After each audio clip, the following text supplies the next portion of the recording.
Welcome back, my intuitive people. Welcome back to Crystal Intuition. And today we're going to be sharing a spooky story, another one of my own experiences, and I had to pair it with this. And of course I had to buy one for this video. I actually just bought this. It wasn't just for the video, this is literally, these things are making like a comeback. Because I remember when I was like a kid, it was hard to find these, and I always wanted one, but it was just like, they were actually not expensive when I was a kid. They're a lot more expensive now. But you can find these like at multiple stores now, which I'm surprised at because I've never seen this in a store when I was a kid. It was just really hard to find one in a shop. And they're actually in the kids aisle, which I found interesting. I don't know if I would want my kid playing with one, but I always wanted one. They're kind of cool. For those of you who don't know what this is a magic 8-ball. Like, apparently, a lot of people think it's influenced with magic. A lot of Christians think it's satanic, apparently, but what happens is, like, you hold it like upright, you ask it a question and you shake it, and then you turn it around, and then there's this screen that shows you an answer. So it's basically, I think it's a, let me see, I think it's a 20 possible answers. It's a 20-sided dice and suspended in like a liquid. So it's really kind of more scientific than supernatural.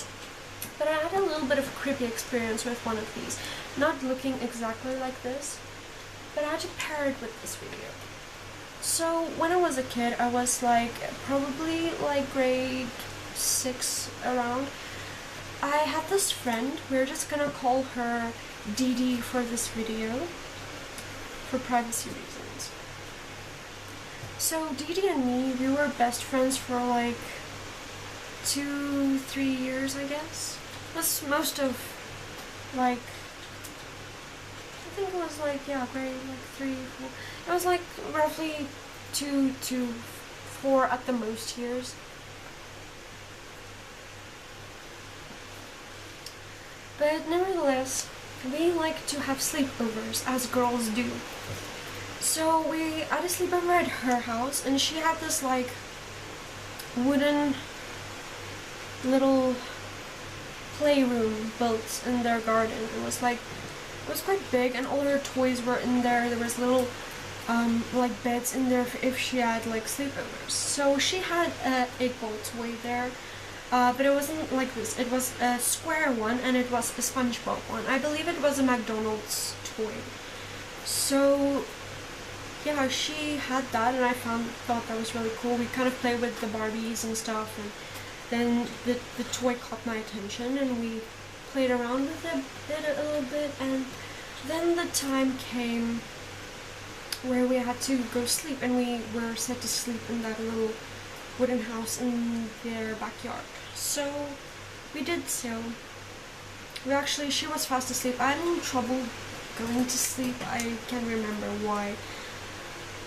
And then I just laid there thinking about things, I guess, and how much fun the sleepover is, and how much I don't like the darkness, and something caught my eye, because it wasn't completely dark. I believe it was a full moon, and it was kind of bright outside. So the light that shined in, there was this little cupboard there, and I saw this black figure on it, and I remember that nothing was on that cupboard. So it caught my eye, and it caught my attention. I looked over, and I saw a black cat. All the windows were closed, and the door was closed. There's no way something can go in and out. I thought that was weird because they don't have cats, they have dogs that distinctly dislike cats. So I thought that was interesting. I woke up my friend, we turned on the light, and the cat was gone. So then we started hearing these noises that sounded like wheelbarrows and people like working with hammers and stuff. We got a little freaked out because we thought someone was breaking in. We literally phoned her mother to come and get us and take us in the house, and we went to sleep in her room in the house. They investigated and they found nothing, but later we found out that some construction workers died on the property. And perhaps a cat as well, because the cat was creepy. That's why I titled this video The Creepy Cats with the Magic 8-Ball thing, because it was ironic that we played around with a toy that was like supposedly has supernatural powers, and then all of these supernatural stuff happens on a full moon. Maybe we shouldn't play with this on a full moon. Maybe kids shouldn't play with this, but I think it's cool, and I'll probably use this in a couple of my future videos asking like yes or no questions. I think this is awesome. I've actually been playing with this the entire day, and this is just so much fun. It's scary how accurate this thing is though. Like, I will even hold it like this way with the screen up, and it will show a black screen, and then I will think of nothing and suddenly something will pop in my head and an answer pops up. It's really actually very psychic and very accurate and creepy.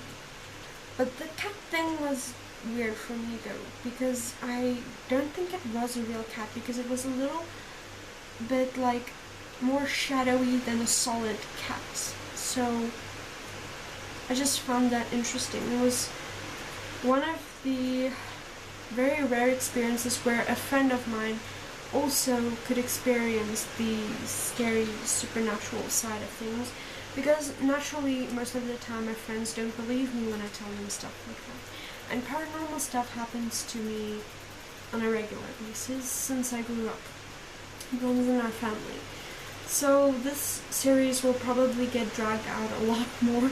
I hope you guys enjoyed this series, and I hope you enjoyed this video, and if you did, please consider liking this video, commenting, subscribing, and becoming part of the Crystal Intuition family. So that's all for this video, guys, and if you decide to buy one of these, they're really cool. So I'll see you guys in the next video. Bye!